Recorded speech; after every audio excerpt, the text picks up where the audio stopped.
Puji Tuhan, selamat pagi saudara sekalian.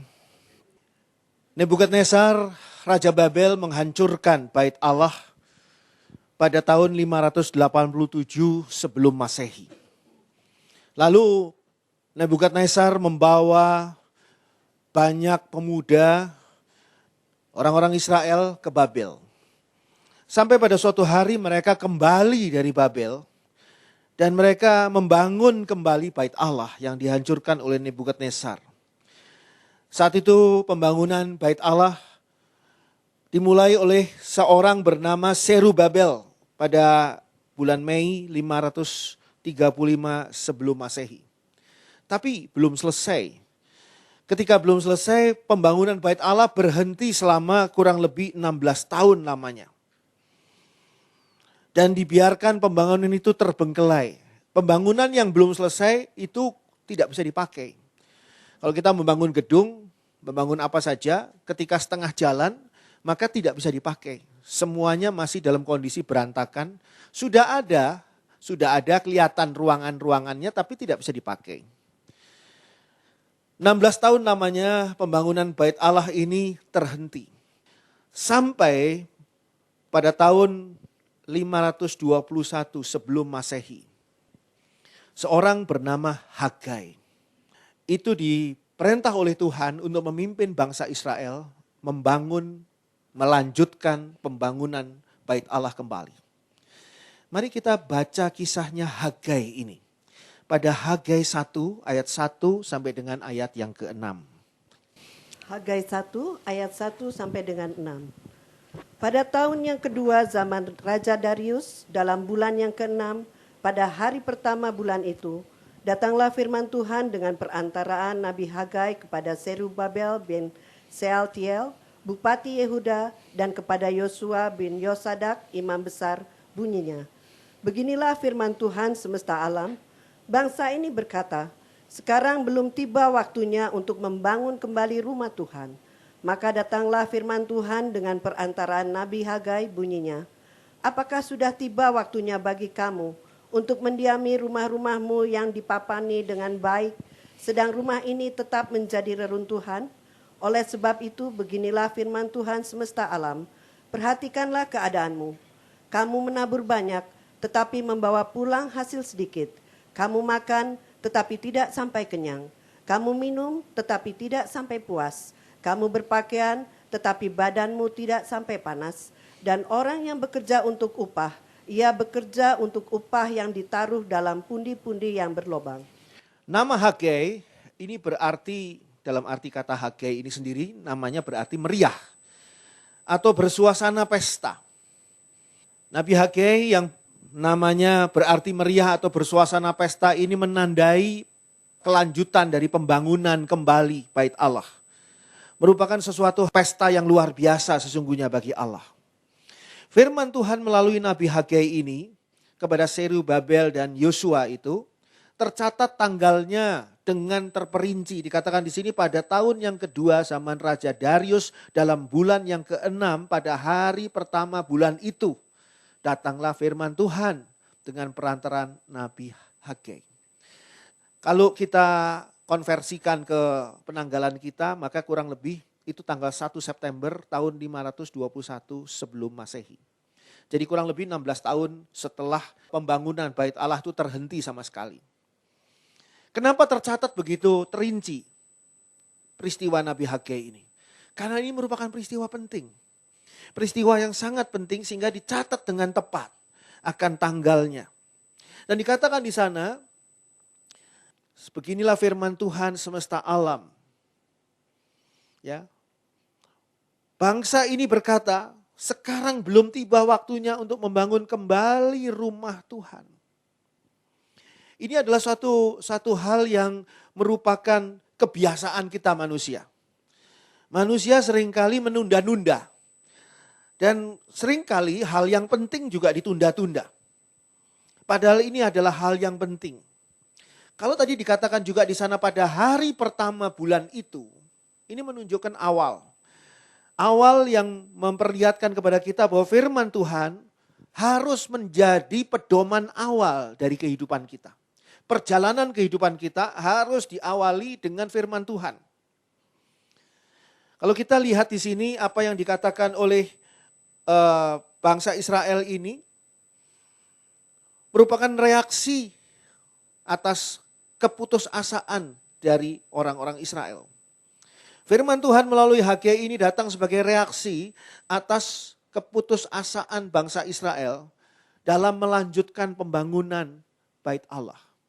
Pembangunan Bait Allah ini membutuhkan tenaga yang begitu banyak, membutuhkan biaya dana yang begitu besar. Pembangunan Bait Allah ini adalah sesuatu hal yang serius sekali. Tetapi menurut Tuhan hal ini adalah hal yang penting.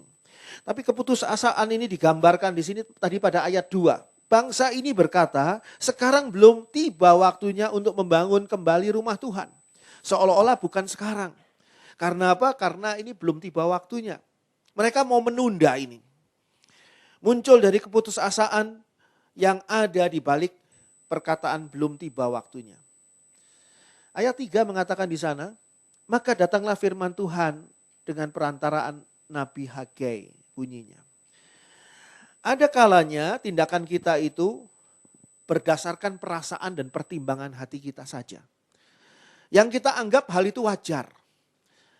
Mungkin saat itu dana belum terkumpul. Orang-orang masih sibuk banyak urusan yang lain. Sehingga berdasarkan pemikiran mereka, pertimbangan hati mereka, mereka merasa ya wajar saja kalau ditunda. Jangan diteruskan sekarang. Sekarang belum pantas atau belum tiba waktunya. Jadi ini yang merupakan hal yang seringkali merupakan pertimbangan manusia. Ayat 4. Dikatakan di sana, apakah sudah tiba waktunya bagi kamu untuk mendiami rumah-rumahmu yang dipapani dengan baik. Sedang rumah Tuhan ini telah menjadi reruntuhan. Tuhan tidak sedang membandingkan antara rumahnya bangsa Israel dengan rumah Tuhan. Tidak. Karena tentu saja tidak sebanding. Tapi yang Tuhan ingin ungkapkan di sini adalah, apakah wajar kalau kamu mementingkan akan kepentinganmu sendiri, sedangkan kepentingan rumah Tuhan itu diabaikan, terbengkelai begitu saja. Manakah yang seharusnya kita prioritaskan? Rumah kita sendiri, atau dengan arti kata kepentingan kita sendiri, atau rumah Allah yang adalah untuk kemuliaan Allah? Bangsa Israel ini lupa bahwa mereka berada menjadi bangsa di Kanaan ini adalah karena pertolongan Tuhan yang luar biasa. Bangsa Israel lupa bahwa rumah Allah ini adalah perwujudan dari tabernakel yang dulunya berbentuk kemah yang dicopot, dipasang, copot, pasang, sekarang menjadi sebuah bangunan permanen. Mereka lupa akan hal ini bahwa ini adalah menunjukkan bahwa Allah menyertai mereka. Bahwa Allah bersama dengan mereka. Bahwa Allah itu adalah Allah yang khusus bagi bangsa ini. Tidak ada bangsa yang disertai oleh Allahnya kecuali bangsa Israel. Rumah Allah. Rumah Allah ini, bait Allah ini, kalau kita pelajari lebih lanjut, ini adalah gereja Tuhan. Gereja Tuhan itu bukan sekedar gedung gereja. Itu sebabnya kita walaupun berada di tempat ini dikenal orang mungkin sebagai hotel, tapi kita ini adalah gereja Tuhan. Sehingga kalau kita ditanya sama teman kita, mau kemana? Pagi-pagi hari Minggu, mau ke gereja. Kita tidak katakan mau ke Hotel Vio. Loh, orang bingung loh, mau ke Hotel Vio mau apa? Mau nginep, mau apa? Mau bertemu dengan teman yang bermalam di sini atau apa? Enggak, kita bilang mau ke gereja. Dengan begitu mereka paham, oh ini hari Minggu dan dia ini orang Kristen dan dia mau ibadah di gereja. Kita sebut ini gereja walaupun ini dikenal sebagai hotel. Apa sebabnya? Karena gereja itu adalah kita. Gereja itu bukan hanya gedungnya, tetapi lebih dari itu gereja itu adalah jemaat Allah. Saudara dan saya, kita ini adalah gereja. Saya sendirian tidak mungkin bisa membentuk gereja. Tapi kita bersama-sama, kita membentuk gereja. Ini hal yang penting. Mari saya ajak kita pindah dulu, kita beri tanda Hagai. Hagai 1 tadi kita beri tanda, kita pindah dulu ke Kisah Para Rasul 20 ayat 28. Kisah Para Rasul 20 ayat 20. Kisah Para Rasul 20 ayat yang ke-28. Karena itu jagalah dirimu dan jagalah seluruh kawanan, karena kamulah yang ditetapkan Roh Kudus menjadi penilik untuk menggembalakan jemaat Allah yang diperolehnya dengan darah anaknya sendiri. Di sini ada satu nasihat, memang ini kepada hamba-hamba Tuhan, tetapi juga kepada jemaat yang sudah dewasa rohani. Tahukah saudara bahwa saudara itu dalam pertumbuhan rohani saudara tidak lagi menjadi bayi rohani yang masih perlu dibimbing dengan susah payah untuk bisa memahami kehidupan rohani yang benar, tidak. Tapi saudara menjadi kakak-kakak rohani. Dan saudara menjadi kakak rohani bagi orang lain, sehingga dikatakan di sini, karena itu jagalah dirimu, kita harus menjaga diri kita. Menjaga kehidupan kita, menjaga akan perilaku kita, menjaga akan iman kita sendiri. Kalau kita pandang diri kita ini beriman, hati-hati. Karena iman kita ini juga bisa luntur, bisa hilang kalau kita tidak benar-benar menjaganya. Pertama itu. Dan jagalah seluruh kawanan. Jagalah seluruh kawanan domba Tuhan ini. Kita perlu menjaga gereja Tuhan. Karena kamulah yang ditetapkan Roh Kudus menjadi penilik untuk menggembalakan jemaat Allah yang diperolehnya dengan darah anaknya sendiri. Tahukah saudara bahwa gereja Tuhan dibangun dengan mahal. Bukan gedung gerejanya saja yang bisa mahal secara keuangan. Tapi gereja Tuhan itu dibangun oleh darah Tuhan Yesus. Tuhan Yesus membangun gereja Tuhan melalui darah Tuhan Yesus yang menebus dosa saudara dan saya. Sebentar lagi kita akan merayakan Jumat Agung dan kita juga merayakan Paskah. Di sana akan jelas sekali bahwa misi utama dari Allah yang menjadi manusia ini adalah menyelamatkan manusia yang berdosa, menyelamatkan dunia ini, menyelamatkan kita. Kita ini sebagai gereja Tuhan lahir dari darah Tuhan Yesus. Jadi ini sesuatu yang mahal, sesuatu yang serius. Itu sebabnya Allah bertanya pada zaman Nabi Hagai, apa sudah waktunya kamu menikmati akan segala sesuatu yang menjadi urusanmu, menikmati segala sesuatu yang menjadi disebutkan di sana rumahmu. Apa sudah waktunya? Sedangkan rumah Tuhan masih terbengkelai. Sedangkan pembangunan gereja Tuhan ini masih setengah jalan. Apakah pantas hal ini? Apakah sesuatu yang lebih penting? Adakah sesuatu yang lebih penting dari membangun rumah Tuhan? Dari membangun gereja Tuhan. Sedangkan Allah sendiri turun ke dalam dunia menjadi manusia untuk membangun gereja Tuhan melalui darahnya yang kudus. Jadi di sini ada satu hal yang ditunjukkan bahwa gereja Tuhan bukan gedungnya, tapi jemaat Tuhan inilah gereja Tuhan. Mari saya ajak saudara membandingkan dengan Wahyu pasal 1. Wahyu 1 ayat 10 dan 11. Wahyu 1 ayat 10 dan 11. Pada hari Tuhan aku dikuasai oleh roh dan aku mendengar dari belakangku suatu suara yang nyaring seperti bunyi sangkakala. Katanya, apa yang engkau lihat tuliskanlah di dalam sebuah kitab dan kirimkanlah kepada ketujuh jemaat ini, ke Efesus, ke Smyrna, ke Pergamus, ke Tiatira, ke Sardis, ke Philadelphia dan ke Laodikia. Pada waktu Rasul Yohanes diasingkan di Pulau Patmos, Rasul Yohanes mendapat pesan yang penting dari Tuhan, yaitu untuk menuliskan segala sesuatu yang akan Tuhan tunjukkan ini kepada 7 gereja di Asia Kecil. Nah, 7 gereja di Asia Kecil ini dikatakan di sana pada Wahyu 1 ayat 10 dan 11.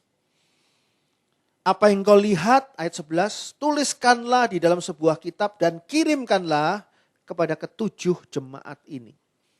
Jadi alamatnya kalau kita mengirim surat kemana saja kan alamat di surat itu jelas ya. Kepada tuan ini, alamatnya di kantor jalan ini. Alamatnya itu alamat gedung. Alamatnya itu kalau kita ngirim surat kepada seseorang di rumahnya, alamat rumahnya.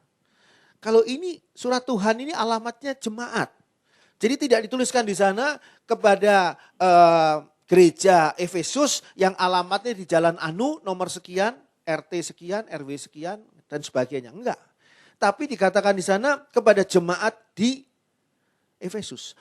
Ketujuh jemaat ini ke Efesus, ke Smyrna, ke Pergamus, ke Tiatira, ke Sardis, ke Philadelphia dan ke Laodikia.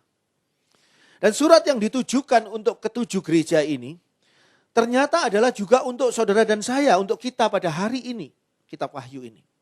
Jadi kalau kita lihat di sini, bagaimana Tuhan membangun jemaat Tuhan sebagai gereja Tuhan, membangun rumah Tuhan yang adalah gereja Tuhan, dan Tuhan membimbing, Tuhan mendukung, Tuhan menumbuhkan gereja Tuhan ini dengan pesan-pesannya, dengan firman-Nya. Melalui hamba Tuhan, kalau di sini melalui Rasul Yohanes. Kalau kita lihat lagi di sini, kita lihat dengan jelas bahwa yang dimaksud oleh Tuhan membangun gereja Tuhan, membangun rumah Allah bukan saja gedungnya. Kita penting membangun gedung. Pada suatu hari nanti kalau Tuhan izinkan kita memiliki tanah dan kita bisa membangun gedung gereja, itu adalah kesempatan yang luar biasa ya. Ini ada beberapa jemaat yang malah yang sudah memberi persembahan khusus, tulisannya di amplop persembahan khusus untuk membeli gedung ya Pak. Wah, untuk membeli gedung ini sudah ada beberapa. Ya memang tentu ya belum cukup lah sekarang, pasti belum cukup. Tapi itu adalah suatu iman yang luar biasa. Kalau menurut saya sungguh-sungguh satu hal yang luar biasa. Kita punya gedung sendiri dan itu kita bawa dalam doa. Tapi yang jauh lebih penting dari itu adalah jemaatnya. Apa gunanya punya gedung yang megah, punya gedung yang mewah, segala peralatannya modern, lengkap semuanya, tetapi tidak ada jemaatnya. Atau jemaatnya ini jemaat yang ya abal-abal, jemaat yang cap kampret gitu ya, capnya cap kampret, bukan Batman ada capnya, cap kampretnya, bukan. Tapi kualitasnya itu buruk, jemaat yang kualitasnya buruk, kehidupan kerohaniannya buruk, pertumbuhan rohaninya buruk, apa gunanya? Gedung gerejanya luar biasa, tetapi jemaatnya ini jemaat yang lemah. Tahukah saudara jemaat mula-mula tidak berada pada gedung-gedung yang megah.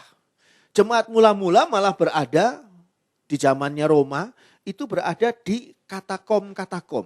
Katakom itu adalah lorong-lorong di bawah kota Roma. Kota Roma itu direncanakan sangat baik sehingga di bawahnya itu ada lorong-lorong untuk saluran air, pembuangan air dan sebagainya. Zaman itu belum ada listrik. Nah mereka itu ibadah di lorong-lorong. Ibadah di lorong-lorong tentu saja gelap. Dan tentu saja nggak boleh terlalu ramai. Nggak ada alat musik yang keras, nggak ada. Sebab kalau didengar sama tentara Roma bisa digerebek. Digerebek bisa dibunuh, diadu sama singa. Apalagi zamannya Kaisar Nero diadu sama binatang buas untuk ditonton oleh seluruh rakyat Roma sambil bersorak-sorak. Jadi mereka itu berada di bawah tanah, di katakom-katakom itu dengan membawa lilin. Mereka membawa lilin, mereka bernyanyi tapi pelan-pelan. Nyanyinya itu pelan-pelan supaya nggak terdengar di luar. Tapi mereka nyanyi dan mereka bawa lilin. Masing-masing orang bawa lilin. Dan posisinya nggak bisa duduk gini. Seringkali mereka hanya berdiri. Berdiri dan saudara bisa bayangkan berdiri di lorong.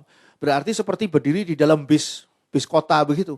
Berdiri semua berbaris, seperti berbaris tapi tidak berbaris. Dan nanti orang yang paling ujung belakang itu dekat dengan pintunya katakom untuk keluar, dia yang mengamati.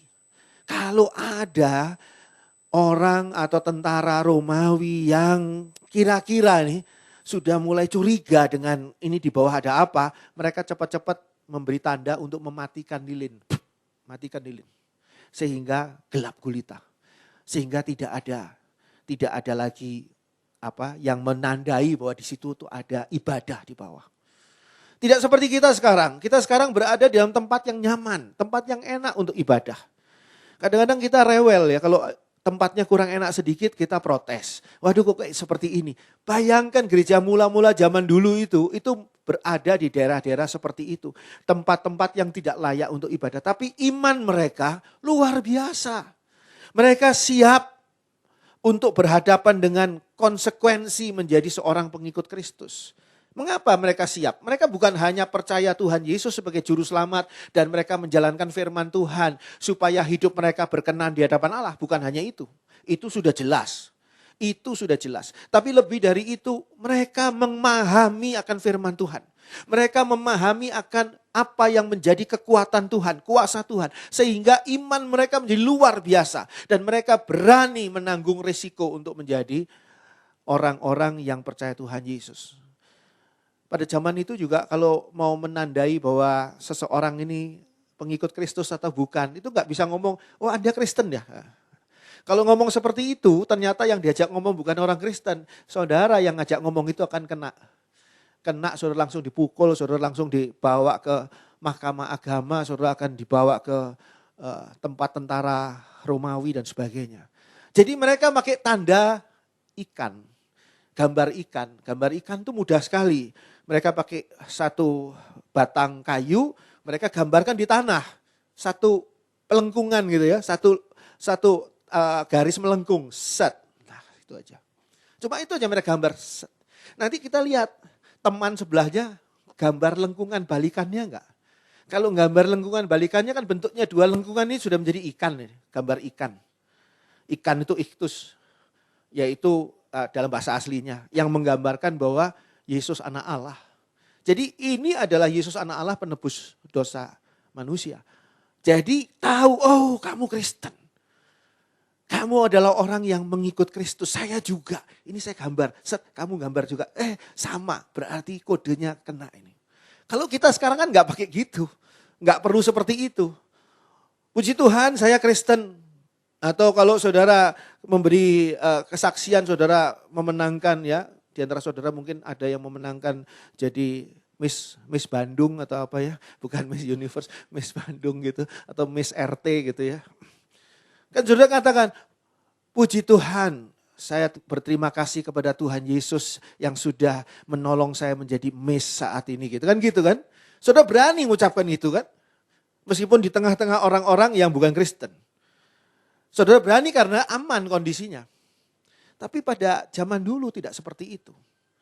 Mereka membayar harganya. Dan ingat, mereka membayar harganya karena Tuhan Yesus berani membayar harganya untuk membangun gereja Tuhan. Tuhan Yesus berani membayar harganya untuk membangun jemaat Tuhan. Saudara bisa bayangkan, seandainya tidak ada Tuhan Yesus yang mati di atas kayu salib, tidak ada darah Yesus yang menebus dosa kita manusia, tidak akan ada gereja Tuhan, tidak akan ada orang-orang yang percaya Tuhan Yesus yang berkumpul dan menamakan dirinya jemaat Tuhan, tidak ada. Ini adalah hal yang penting. Allah menghendaki kita membangun jemaat Tuhan. Sehingga Allah katakan, Allah tidak melarang kalau kita mengurus urusan kita sendiri. Tapi perhatikanlah, jemaat Tuhan, gereja Tuhan ini perlu dilanjutkan untuk dibangun. Saya jadi teringat bahwa kita ini sudah memasuki tahun kedua. Entah saudara memperhatikan atau tidak di Warta Jemaat, itu kalau saudara perhatikan di nomornya, edisinya, edisi Warta Jemaat di nomornya bagian akhir ditulis tahun 2. Kita sudah masuk tahun kedua. Dan Warta Jemaat hari ini adalah Warta Jemaat edisi kedua. Artinya minggu kedua di tahun kedua. Ya kan kita baru masuk minggu kedua nih, di tahun kedua. Setelah kita ulang tahun. Setelah GPKDI Tabernakel Kasih ini ulang tahun pada tanggal 28 Februari kemarin. Hari minggunya setelah itu nomor 1. Hari minggu ini nomor 2. Edisi kedua. Kita tuh baru masuk ke dalam tahun kedua. Sudah saatnya kita ini untuk memikirkan bahwa apakah kita sudah terbangun dengan baik. Saudara pernah tidak memikirkan apakah GPKDI Tabernakel Kasih ini sudah terbangun dengan baik. Terbangun dengan baik itu bukan saja membutuhkan satu sistem yang baik pasti. Membutuhkan suatu acara-acara, ibadah-ibadah yang baik pasti. Tapi juga membutuhkan jemaat. Membutuhkan jemaat yang harus kita bawa, harus kita bangun supaya apa? Supaya gereja ini bisa bertumbuh dan berkembang. Allah menghendaki kita membangun jemaat Tuhan. Tapi seringkali pembangunan jemaat Tuhan ini terhalang oleh apa? Terhalang oleh kita ketika kita membangun kepentingan pribadi kita, kepentingan diri kita sendiri. masing-masing kita sibuk. Tidak ada seorang pun yang tidak sibuk. Dan puji Tuhan saudara sibuk. Saya sibuk, kita sibuk berarti kita masih hidup. Orang yang tidak sibuk itu orang yang sudah mati. Di peti mati itu nganggur orang itu. Sudah tidak sibuk lagi. Sudah tidak sibuk balesin WhatsApp gitu ya. Saya ini beberapa hari ini nggak bisa balesin WhatsApp karena kesibukan. WhatsApp-nya itu ratusan terus, ratusan gitu ya. Apalagi kalau ngikuti grup-grup itu kan, grup itu ngirimi apa saja gitu kan. WhatsApp itu tempat apa saja, macem-macem gitu. Ngiriminya juga berita-beritanya kadang-kadang konyol-konyol. Ada juga yang membuat kita tertawa gitu ya. Ada juga yang membuat kita gemas juga. Ada macam-macam lah gitu ya. Kita semua sibuk. Tuhan gak melarang kita sibuk. Tapi Tuhan mau supaya kita memperhatikan akan pembangunan gereja Tuhan. Gereja Tuhan ini kita punya gambaran dari sesuatu yang dekat dengan kita sampai sesuatu yang sangat-sangat global. Kita membangun gereja Tuhan, mari kita membangun gereja Tuhan, mari kita tingkatkan orang-orang yang percaya pada Tuhan Yesus secara global atau secara nasional atau secara Jawa Barat. Boleh, hal itu memang penting. Tapi sangat penting kita membangun gereja kita sendiri. Itu sebabnya Tuhan Yesus katakan supaya kita tuh mengabarkan Injil, supaya kita tuh membangun pertama Yerusalem dulu. Artinya tempat kita yang paling dekat. GPKDI Tabernakel Kasih. GPKDI Tabernakel Kasih ini tidak sekonyong-konyong ada sendiri. Karena ada Pak Domingus, ada Pak Modi atau ada saya. Tidak. Tapi karena ada jemaat. Jemaat ini yang penting. Dan saya percaya jemaat ini adalah jemaat yang digambarkan oleh Tuhan dengan sebagai domba. Sekarang sudah bisa bayangkan. Kalau seorang gembala beneran ini sama domba. Saya gembala beneran gitu ya. Punya domba 3 ekor atau 5 ekor atau 10 ekor. Misalnya seperti itu. Sedikit dombanya. Cuma 10 ekor misalnya. Lalu karena saya rajin punya anak, maka anak saya banyak. Anak saya tiap tahun ketemu, loh kata orang kepada istri saya, Dek, kok hamil lagi? Iya ini hamil lagi, Tuhan kasih karunia, masih begitu kan, anaknya masih 5 gitu. Tapi anak yang ke-6, loh hamil lagi, iya ini, aduh jadi malu. Apalagi kalau sudah anaknya itu lebih muda dari cucunya. Nah ini makanya jadi saya itu sudah punya cucu, jadi saya berhenti di punya. Tapi seandainya saya gembala dan punya anak terus sampai anak saya puluhan, belasan dan akhirnya puluhan. Domba saya tetap 10. Sementara anak saya banyak. Maka tidak berkembang ini range atau peternakan domba ini enggak berkembang. Orang ketika datang ke situ enggak ngelihat jumlah anak saya berapa. Orang datang ke situ melihat ini domba 10, kok jadi malah 7 ini. Kok malah jadi 6, kok jadi malah berkurang. Sehingga digambarkan oleh firman Tuhan, jemaat itu seperti domba. Domba yang harusnya beranak. Ya bukan cuma saudara harus punya anak, ya itu sih urusan lain ya. Saudara mau punya anak lagi, sudah malu Pak Andri ini anak yang paling besar aja sudah besar, sudah waktunya menikah. Ini masa saya punya anak lagi? Bukan itu maksudnya. Tapi membawa jiwa. Membawa jiwa untuk membangun jemaat Tuhan di gereja ini. Coba saudara renungkan, apakah saudara sudah membawa jiwa? Kalau seandainya saudara sudah membawa jiwa dan ternyata, aduh Pak Andri susah sekali ngajaknya. Ada banyak hal, banyak faktor yang membuat susah. Kalau gampang, itu pekerjaan anak kecil. Kalau gampang. Kalau anak domba yang masih kecil, bisa punya anak domba lagi. Atau domba itu mulai dari saat itu bertelur, tidak melahirkan anak domba tapi bertelur gitu. Maka anak domba juga bisa punya anak. Tapi saudara dan saya, kita ini adalah bukan jemaat yang masih bayi rohani. Kita adalah jemaat yang sudah bertumbuh. Berarti kalau dibandingkan dengan domba, kita itu domba dewasa. Domba dewasa yang harus punya anak.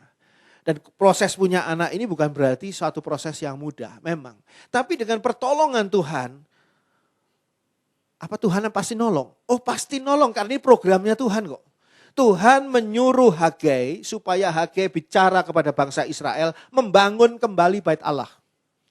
Nanti ketika bait Allah dibangun, nggak mungkin Tuhan malah menghalangi. Sama Tuhan dikasih petir, sama Tuhan dikasih badai. Mau masang kayu, mau masang atap, Tuhan kasih puting beliung. Atapnya dibawa terbang. Nggak akan Tuhan begitu. Tuhan akan menolong justru. Tuhan akan menolong mereka dalam membangun bait Allah. Tapi Tuhan mau supaya kita terlibat. Supaya kita terlibat dalam pembangunan jemaat. Kita boleh sibuk sekali lagi, tapi hati-hati jangan sampai kesibukan kita itu membuat kita tidak memprioritaskan pembangunan jemaat. Saya ajak saudara membaca Efesus. Efesus pasal 4, ayat 11 sampai dengan ayat 16.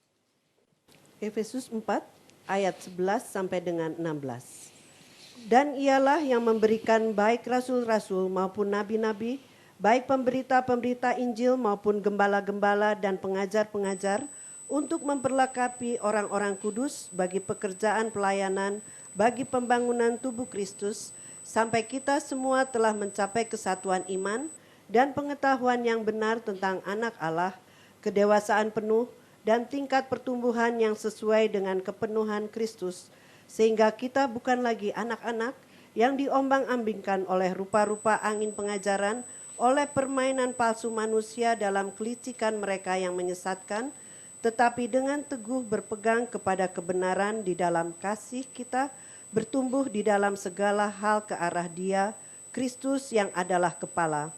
Daripadanya lah seluruh tubuh yang rapi tersusun dan diikat menjadi satu oleh pelayanan semua bagiannya, sesuai dengan kadar pekerjaan tiap-tiap anggota, menerima pertumbuhannya dan membangun dirinya dalam kasih.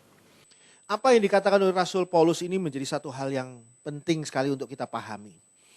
Dikatakan tadi di sini, dan ayat 11, ialah yang memberikan baik rasul-rasul maupun nabi-nabi, baik pemberita-pemberita Injil, penginjil-penginjil, maupun gembala-gembala dan pengajar-pengajar. Ini seringkali dikenal sebagai 5 jawatan di dalam gereja. 5 jawatan di dalam gereja. 5 tanggung jawab yang jelas di dalam gereja. Gereja itu harus memiliki, dilengkapi dengan orang-orang ini. Di sana dikatakan pada ayat 12, untuk memperlengkapi orang-orang kudus bagi pekerjaan pelayanan, bagi pembangunan tubuh Kristus. Siapa orang-orang kudus ini? Orang-orang kudus ini adalah orang-orang yang dikhususkan oleh Allah bagi surga. Siapa yang orang-orang yang dikhususkan oleh Allah bagi surga? Adalah saudara dan saya, jemaat Tuhan. Kita ini adalah orang-orang yang dikhususkan oleh Allah bagi surga. Sehingga kita ini adalah orang-orang kudus. Kita tapi perlu untuk melakukan pekerjaan pelayanan. Pekerjaan pelayanan ini bukan untuk memuaskan manusia. Bukan untuk melayani manusia. Tapi dikatakan di sini bagi pembangunan tubuh Kristus ayat 12. Pembangunan tubuh Kristus. Tubuh Kristus ini adalah gereja Tuhan, adalah jemaat Tuhan. Perlu dibangun. Perlu dibangun dengan melibatkan jemaat Tuhan yang sudah ada. Untuk apa? Untuk sama-sama membangun tubuh Kristus. Dikatakan ayat 13, sampai kita semua telah mencapai kesatuan iman dan pengetahuan yang benar tentang anak Allah, kedewasaan penuh dan tingkat pertumbuhan yang sesuai dengan kepenuhan Kristus. Sasarannya kita harus menjadi serupa dengan Kristus. Menjadi serupa dengan Kristus ini apa? Yaitu kita berpikir seperti Kristus, merasa seperti Kristus, bertingkah laku seperti Kristus, bertindak seperti Kristus, bersikap seperti Kristus. Dan itu merupakan proses. Proses ini adalah proses didikan menjadi dewasa rohani yang diberikan melalui firman Tuhan. Itu sebabnya di gereja ini firman Tuhan mengajak saudara untuk memahami akan segala sesuatu yang Allah berikan melalui firman Tuhan. Supaya kita menjadi dewasa rohani. Jadi firman Tuhan tidak berhenti hanya pada satu topik saja, tidak. Firman Tuhan harus mengisi semua hal supaya saudara bertumbuh rohani. Supaya pikiran saudara terbuka. Mengerti betul apa yang menjadi rencana Allah. Dan dikatakan di sana mencapai kesatuan iman dan pengetahuan yang benar tentang anak Allah. Banyak orang tahu tentang anak Allah, tapi pengetahuannya tidak benar. Saudara dan saya harus punya pengetahuan yang benar tentang Kristus. Bagaimana caranya? Dengan proses ini. Dan proses ini menunjukkan kepada kita bahwa kita ini diberi beban oleh Tuhan, dipercaya oleh Tuhan untuk membangun tubuh Kristus, membangun gereja Tuhan. Dikatakan ayat 14, sehingga kita bukan lagi anak-anak yang diombang-ambingkan oleh rupa-rupa angin pengajaran, oleh permainan palsu manusia dalam kelicikan mereka yang menyesatkan.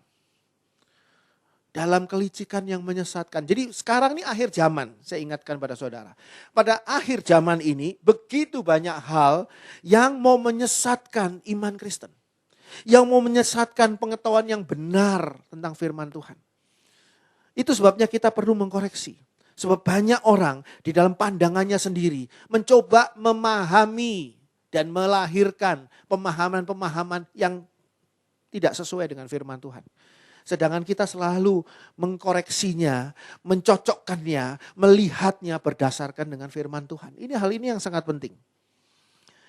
Tetapi dengan teguh berpegang, ayat 15, kepada kebenaran di dalam kasih, kita bertumbuh di dalam segala hal ke arah Dia, Kristus yang adalah kepala. Tuhan Yesus tidak pernah menjauhkan orang dari Allah. Tuhan Yesus selalu membawa orang untuk datang kepada Allah. Tuhan Yesus selalu membawa orang untuk bertobat. Untuk mengalami pembaruan di dalam diri Tuhan Yesus. Tuhan Yesus selalu membawa orang untuk disembuhkan. Gak ada tuh orang yang ada tuh Tuhan Yesus, orang buta disembuhkan Tuhan Yesus, melek matanya bisa melihat. Gak ada orang melek dibutakan sama Tuhan Yesus, gak ada.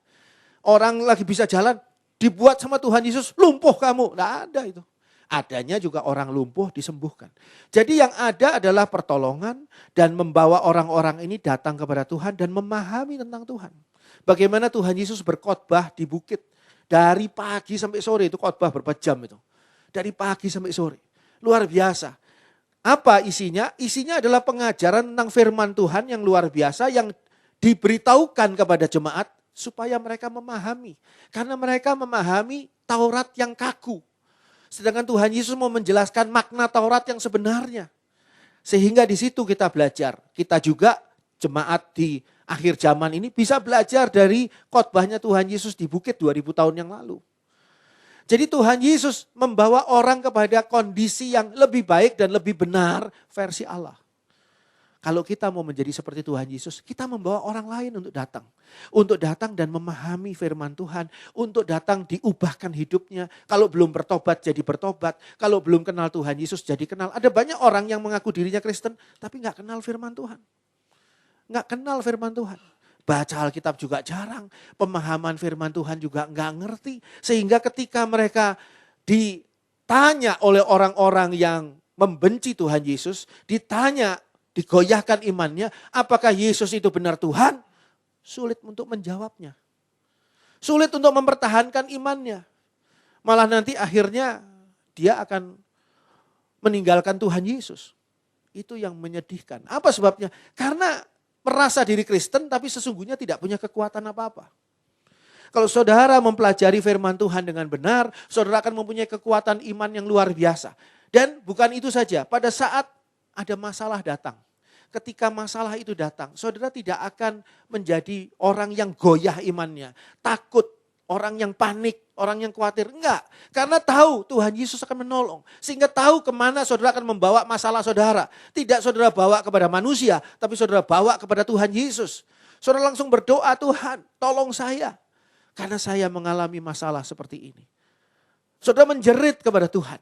Alamat yang tepat, alamat yang benar. Dan Tuhan akan menolong saudara dan saudara akan mengalami satu pengalaman rohani yang luar biasa. Dan itu semua yang membuat saudara menjadi semakin mencintai Tuhan, semakin dewasa rohani, semakin memahami, oh rencana Tuhan itu seperti ini.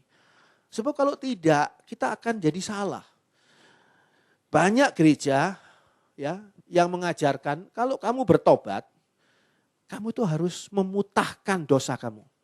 Itu gereja itu baunya amis sekali. Bapak-bapak, oh orang mutah-mutah semua. Ketika bertobat, oh saya mau bertobat tapi kok saya belum mau mutah ya. Dia berusaha dikorek-korek tenggorokannya supaya mutah. memang di plastik sih, tapi kan kadang-kadang susah ya. Sudah sambil muta, sambil ditumpangi tangan, harus jatuh, geblak dan sebagainya. Harus jatuh ketika ditumpangi tangan sambil muta, sambil jatuh. Wah, luar biasa. Nggak ada di Alkitab seperti itu. Tapi orang-orang itu kan nggak ngerti bahwa di Alkitab nggak ada yang seperti itu. Bahwa Rasul Paulus ketika bertobat bertemu Tuhan Yesus, dia jatuh dari atas kuda dan dia menjadi buta selama 3 hari. Itu ada. Tapi Rasul Paulus, tidak semua orang yang bertobat harus mengalami seperti itu. Jadi hal-hal seperti ini itu kalau kita memahami betul, kita nggak mudah ditipu. Nggak mudah ditipu. Ketika saudara dibaptis, baptisan selam sesuai dengan kitab suci. Ketika saudara dibaptis dan saudara tidak ngambang badannya, berarti saudara baptisannya kurang afdol. Berarti saudara banyak dosanya. Itu tenggelam terus deh. Orang ini kok tenggelam terus, berarti banyak dosa. Harusnya setelah itu ngambang. Sehingga saudara menunjukkan bahwa saudara itu, buktinya orang lain bisa ngambang dan sebagainya. Itu tidak ada di Alkitab. Jadi kalau seperti itu ya kita bukan sedang mendebat gereja dengan aliran lain atau sikap lain. Enggak. Kita tuh mau serius mempelajari firman Tuhan. Bukan mau mengikuti doktrin gereja. Gereja Tuhan dibangun bukan untuk jemaatnya mengikuti doktrin buatan manusia, bukan. Tapi gereja Tuhan dibangun untuk mengikuti doktrin buatan Allah, firman Tuhan. Itu sebabnya firman Tuhan harus bisa dikupas dengan baik dan benar. Dan harus bisa mengisi semua lini dari kehidupan manusia. Supaya manusia ini bisa memahami, oh Tuhan tuh inginnya seperti itu. Kalau kita mengasihi Allah. Ya, ketika semua orang ditanya, apakah kamu mengasihi Allah? Ya, aku mengasihi Allah. Ketika saudara mengasihi Allah, maka harusnya kita akan menomorsatukan kepentingan Allah. Tidak menomorduakan kepentingan Allah, menomorsatukan kepentingan kita sendiri. Prioritas itu menunjukkan dimensinya kasih. Ya. Kalau saudara punya makanan yang enak lah, katakanlah makanan yang enak. Ati ayam misal, kalau saudara yang suka ati ayam itu ya. Kadang-kadang kan ati ayam disimpan terakhir tuh ya. Ya. Makanan yang enak dipakai buat terakhir gitu kan. Saudara sisihkan makanan itu gitu.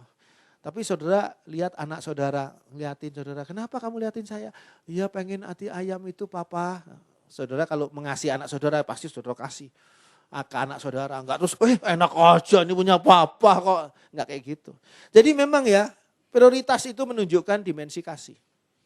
Kalau saudara mengasihi Allah, saudara akan memprioritaskan Allah di atas segala-galanya.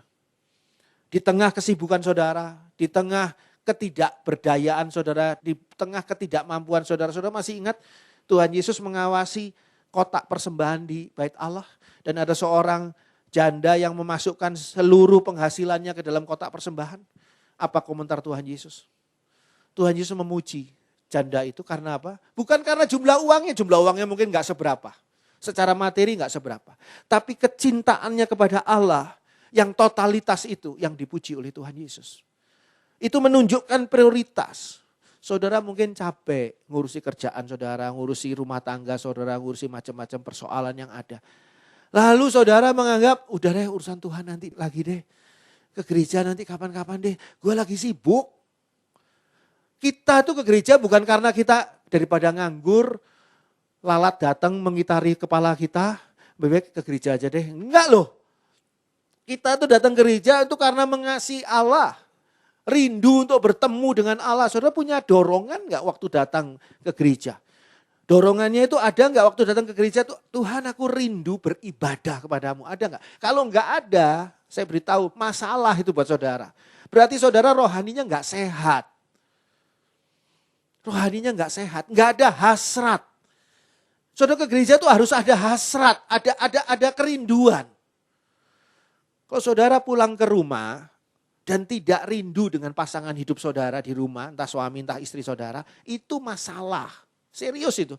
Saudara mungkin bukan istri yang selingkuh, saudara bukan suami yang selingkuh, saudara suami yang bertanggung jawab, saudara istri yang bertanggung jawab, bagus. Tapi kalau saudara pulang ke rumah tidak ada hasrat, tidak ada kerinduan bertemu dengan pasangan saudara yang dulu waktu pacaran saudara pengen bertemu terus kan. Baru selesai telepon pengen telepon lagi. Baru baru sepeda motor berangkat, pengennya dia datang lagi. Kan seperti itu kan, rindu terus gitu pada waktu pacaran. Nah pada waktu sudah menikah, 5 tahun, 15 tahun, 25 tahun, 30 tahun, 50 tahun. Apakah masih ada enggak? Kalau enggak ada, masalah ini. Apalagi kalau saudara sudah, alah, maleslah pulang. Itu banyak ya, bapak-bapak di Jepang. Itu yang selesai kerja enggak pulang rumah loh. Mereka pergi ke kafe dulu, minum sake dulu, malah taruhan-taruhan kecil dulu di situ. Pulang rumah nanti kok sudah malam sambil sempoyongan mabuk gitu. Itu banyak sekali. Dan yang untuk tidur dan dia kadang-kadang salah masuk ke rumah orang lain. Tidak punya kerinduan kepada istri dan anaknya. Itu masalah. Masalah. Meskipun belum terjadi sesuatu, wah jangan ditunggu sampai rumah tangga ini bercerai, hancur. Sampai berpisah suami istri, itu sudah kelewat itu. Yang menjadi simptom penyakitnya, tanda penyakitnya, masalahnya itu tadi itu tidak ada kerinduan. Saudara ada kerinduan enggak kepada Tuhan? Kalau tidak ada, itu masalah. Saudara harus datang kepada Tuhan dan minta ampun pada Tuhan. Tuhan kau mengasihi aku dan sungguh luar biasa kasih-Mu, tapi aku ternyata makin lama makin sibuk dengan diriku sendiri. Prioritas menunjukkan dimensi kasih. Kalau kita mau memperhatikan keadaan kita, seperti yang dikatakan pada kitab Hagai tadi, kita kembali kepada Hagai. Ayat 5 mengatakan, oleh sebab itu beginilah firman Tuhan semesta alam, perhatikanlah keadaanmu. Di sini Tuhan mengingatkan, iya ya. Kamu harus memperhatikan keadaanmu, apakah kamu sungguh mengasihiku? Apakah kamu sungguh memprioritaskan kepentingan Allah di atas kepentinganmu, dirimu sendiri? Sering kita tidak mengutamakan Allah di atas kepentingan kita sendiri. Lalu ayat 6 mengatakan di sana, kamu menabur banyak, tetapi membawa pulang hasil sedikit. Menabur banyak, hasilnya sedikit. Itu namanya apa? Gagal. Itu namanya kegagalan. Nabur banyak, ini modalnya sudah banyak. Tapi hasilnya ya kok cuma segini. Ini namanya kegagalan. Yang berikutnya dikatakan, kamu makan tetapi tidak sampai kenyang. Kamu minum tetapi tidak sampai puas. Ini gambaran apa? Kekurangan. Kalau kita makan, belum kenyang, bukan kenyang lah, belum ngerasa cukup gitu. Tapi ya sudah habis makanannya. Makanya kadang-kadang orang kalau di pesta prasmanan itu kan ngambilnya wah gitu kan, banyak gitu kan. Kalau perlu sampai berapa piring dari satu dibawa, terus kayak rumah makan Padang gitu ditaruh di lengannya semua gitu, bawa gitu. Karena takut kehabisan nanti. Bisa jadi loh, kalau saudara ngambilnya malu-malu, atau saudara khawatir makanannya enggak enak, jadi sedikit-sedikit ngambilnya. Setelah duduk, saudara makan, enak sekali, mau ngambil lagi ya. Sampai di sana udah habis. Bisa jadi itu. Itu adalah kekurangan. Kalau pesta itu kekurangan makanan, jadinya begitu tuh. Kalau tidak kekurangan makanan, ditambah lagi oleh cateringnya, ditambah lagi, sampai orangnya kenyang banget. Sabuk dibuka, sabuk celana udah dibuka, kancing celana udah dibuka, sambil dipegangin takut merosot, sambil ngasih salam ke pengantennya kan. Itu namanya tidak kekurangan. Kalau kekurangan itu makan tidak kenyang, minum tidak puas. Soal perhatikan kan kalau ada di supermarket, orang ngasih minuman, produk-produk yang baru, ya kan gelasnya kecil kan. Enggak pernah satu gelas besar kita minum dengan puas. Ini Pak, ini produksi baru Pak. Ini susu keluaran baru, ini kopi keluaran, ini jus keluaran baru. Coba Pak, satu gelas besar. Wah, kita bisa minta lagi. Bisa bawa pulang enggak? Kita siap plastik bawa pulang. Kita dikasihnya seloki kecil, nyobain. Iya enak, nanti suruh beli. Suruh beli di sana kan, suruh belinya di sana, barulah pakai porsi besar. Selalu kekurangan. Yang ketiga adalah dikatakan pada ayat 6. Kamu berpakaian tetapi badanmu tidak sampai panas. Dan orang yang bekerja untuk upah Ia bekerja untuk upah yang ditaruh dalam pundi-pundi yang berlobang. Kerja keras tengah mati, dapat upah taruh di kantong. Kantongnya kantong bolong. Jadi upahnya keluar, kececer waktu pulang, mau seneng dia bawa hasil. Uangnya hilang di jalan. Upah dalam pundi-pundi berlubang ini apa artinya? Kehilangan. Hidup kita ini seringkali berisi kesia-siaan. 3 perkara. 1 kegagalan, 2 kekurangan, dan ketiga adalah kehilangan. Apa sebabnya? Karena kita memprioritaskan diri kita sendiri dan lupa memprioritaskan Tuhan. Coba kita baca Mazmur 127 ayat 1 dan ayat yang kedua. Mazmur 127 ayat ke-1 dan kedua. Jikalau bukan Tuhan yang membangun rumah, sia-sialah usaha orang yang membangunnya. Jikalau bukan Tuhan yang mengawal kota, sia-sialah pengawal berjaga-jaga. Sia-sialah kamu bangun pagi-pagi dan duduk sampai jauh malam, dan makan roti yang diperoleh dengan susah payah, sebab ia memberikannya kepada yang dicintainya pada waktu tidur. Dikatakan di sini, di nyanyian ziarah Salomo ini, jikalau bukan Tuhan yang membangun rumah, sia-sialah usaha orang yang membangunnya. Jikalau bukan Tuhan yang membangun kehidupan saudara, maka sia-sialah saudara membangun kehidupan saudara. Jikalau bukan Tuhan yang mengawal kota, sia-sialah pengawal berjaga-jaga. Jika bukan Tuhan yang melindungi hidup saudara, sia-sia saudara berusaha melindungi diri saudara sendiri. Sia-sialah kamu bangun pagi-pagi dan duduk sampai jauh malam. Ini bangun pagi, duduk sampai jauh malam itu bukan main game ya. Bukan karena sibuk balesin WhatsApp tadi, bukan. Tapi karena kerja. Bangun pagi-pagi, duduk sampai malam, kerja keras. Dan makan roti yang diperoleh dengan susah payah. Untuk beli roti ini saja, kerjanya setengah mati baru bisa beli ini. Sebab ia memberikannya, Tuhan memberikannya kepada yang dicintainya pada waktu tidur. Apakah saudara ingin menjadi orang yang dicintai oleh Allah? Enggak ada amin, berarti ya enggak ada. Saya amin, saya ingin dicintai oleh Allah. Kalau saudara ingin dicintai oleh Allah, apa artinya dicintai oleh Allah? Artinya Allah memprioritaskan saudara. Allah mengasihi saudara berarti Allah memprioritaskan kepentingan saudara. Karena demikian kasih Allah akan isi dunia ini. Sehingga Allah mengaruniakan anaknya yang tunggal. Itu memprioritaskan. Anaknya yang tunggal itu diberikan untuk menebus dosa kita. Kalau kita mau dikasih oleh Allah, kita memahami kasih Allah, kita juga mengasihi Allah sebagai imbal baliknya. Hidup di luar Tuhan hanya akan membawa manusia kepada apa? 3 perkara. Kegagalan, kekurangan, dan kehilangan. Karena sesungguhnya tidak ada yang bisa kita upayakan tanpa pertolongan Tuhan. Tidak ada yang bisa kita upayakan tanpa pertolongan Tuhan. Sehingga kalau kita baca satu ayat firman Tuhan yang Tuhan Yesus tekankan pada Matius 6 ayat 33. Matius 6 ayat 33. Matius 6 ayat 33. Tetapi carilah dahulu kerajaan Allah dan kebenarannya, maka semuanya itu akan ditambahkan kepadamu. Perikop ini judulnya hal kekhawatiran. Ketika manusia berada di dalam kekhawatiran, berarti manusia itu sudah takut akan kegagalan. Baru mau menabur, baru mau memodali usaha, sudah takut gagal. Kekhawatiran. Atau manusia bahkan sudah berada pada kekurangan. Gajian yang diterima kemarin, belum sampai pertengahan bulan, sudah habis.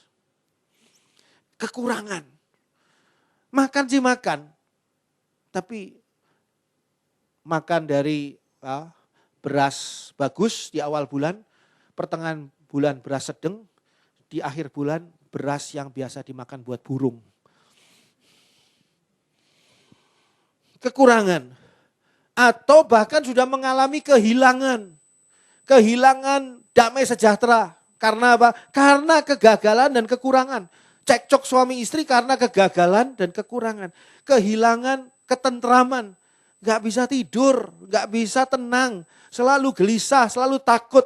Karena apa? Karena ada kegagalan dan kekurangan. Sehingga dikatakan di sini pada Matius 6 ayat 33.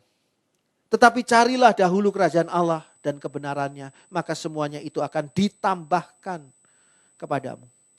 Rahasianya adalah utamakanlah, prioritaskanlah Tuhan lebih dahulu.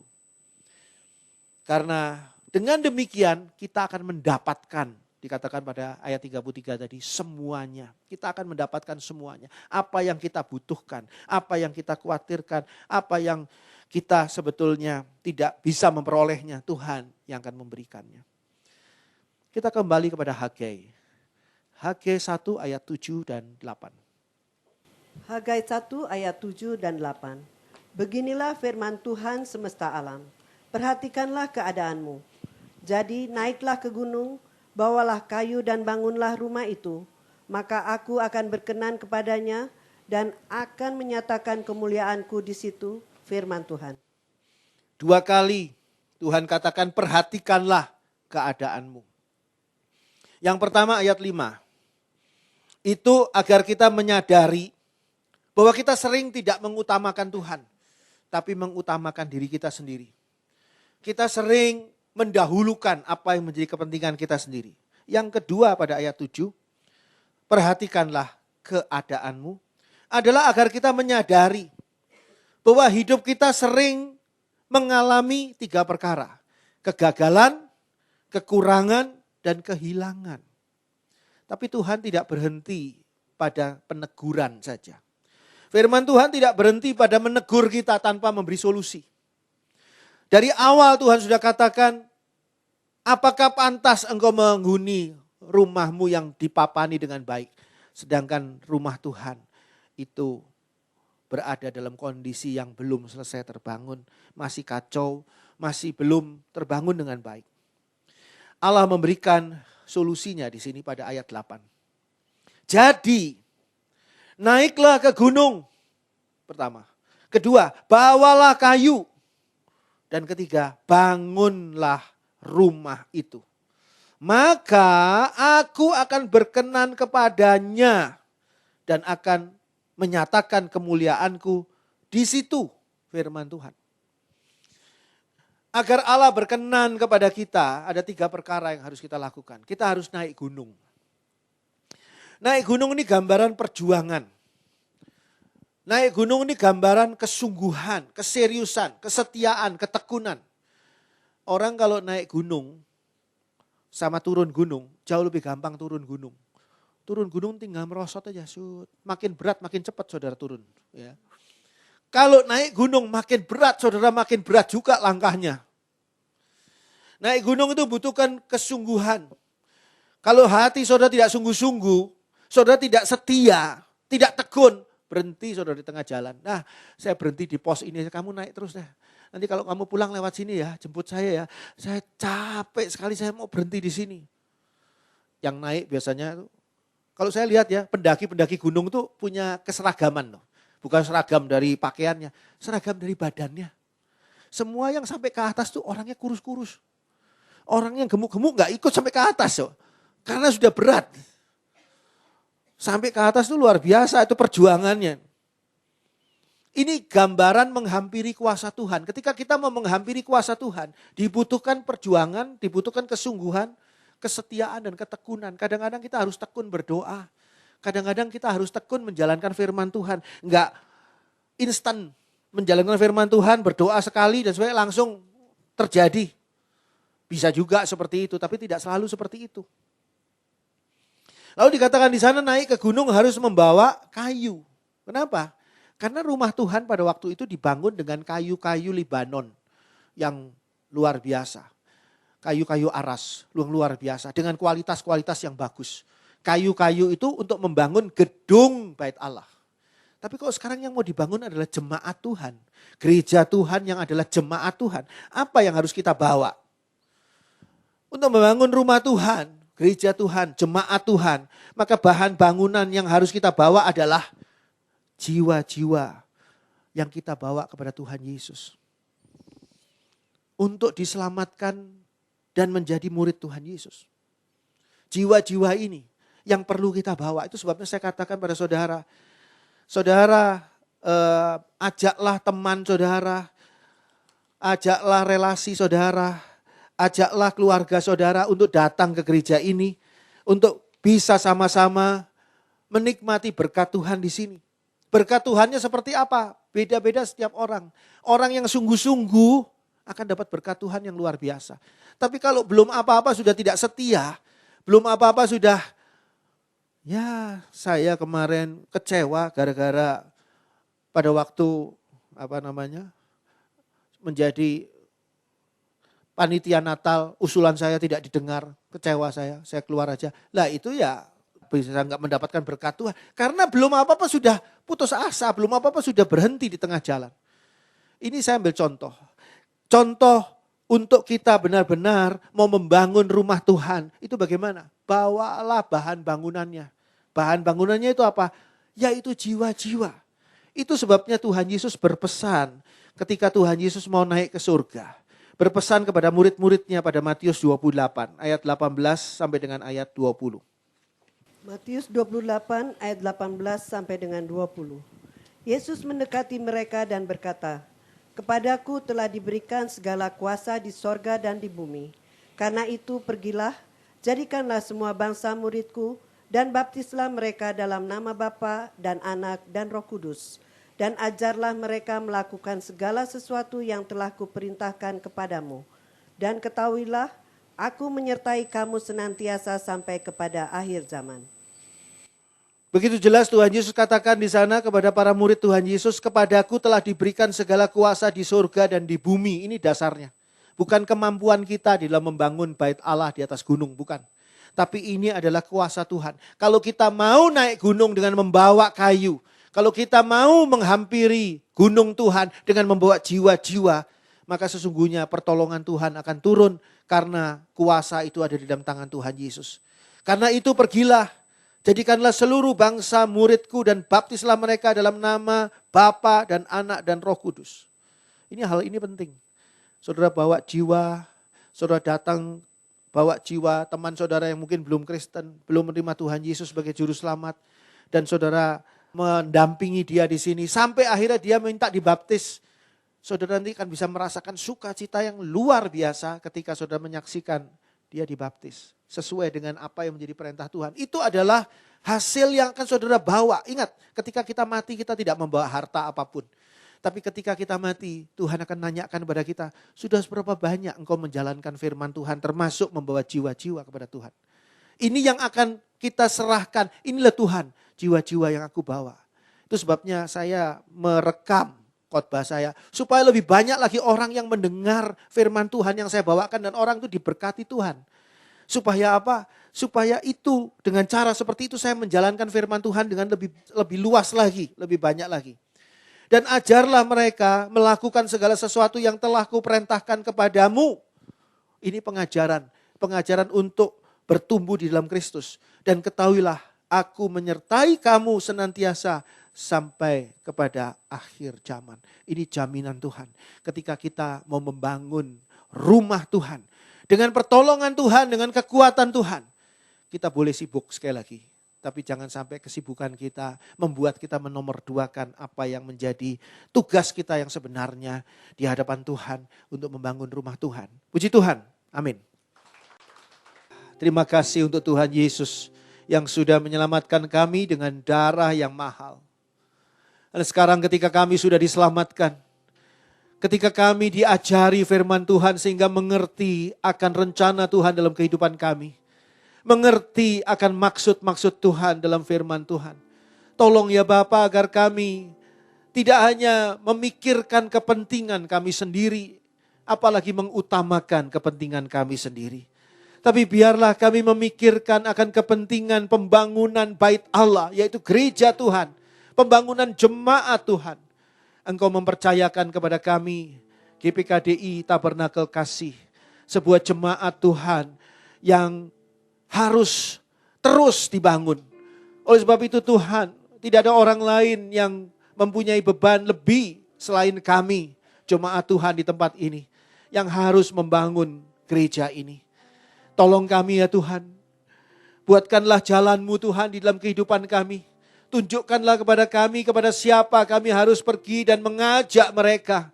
Atau membagikan rekaman-rekaman khotbah. Supaya mereka itu mau untuk diajak datang ke gereja ini. Dan bersama-sama dengan kami menikmati berkat-berkat firman Tuhan di sini. Menikmati semua berkat kasih sayang Tuhan di sini. Tuhan Bapa di dalam surga, berkatilah akan GPKDI Tabernakel Kasih ini khususnya dalam pertumbuhan perkembangan jemaatnya. Sehingga kami boleh benar-benar menjalankan perintah Tuhan. Menjadikan seluruh bangsa menjadi murid Kristus. Tidak perlu kami bergerak terlalu jauh. Tidak perlu kami berupaya terlalu berupa angan-angan. Tetapi biarlah kami dengan nyata melakukannya. Khusus untuk gereja yang Tuhan percayakan ini. Terima kasih Tuhan. Kami serahkan hidup kami dalam tangan Tuhan. Berkati setiap orang yang ada di sini Tuhan. Agar mereka tidak lagi mengalami kegagalan. Atau kekurangan. Atau kehilangan dalam kehidupan mereka. Tapi mereka boleh merasakan berkat-berkat Tuhan yang nyata. Karena Tuhan luar biasa bekerja dalam kehidupan kami masing-masing. Terima kasih Bapa dalam surga. Berkati juga mereka yang sudah melayani Tuhan pada pagi hari ini. Tuhan berkati satu demi satu. Terima kasih Bapa, terpuji nama Allah. Di dalam nama Tuhan Yesus Kristus kami berdoa dan kami ucapkan syukur. Haleluya. Amin.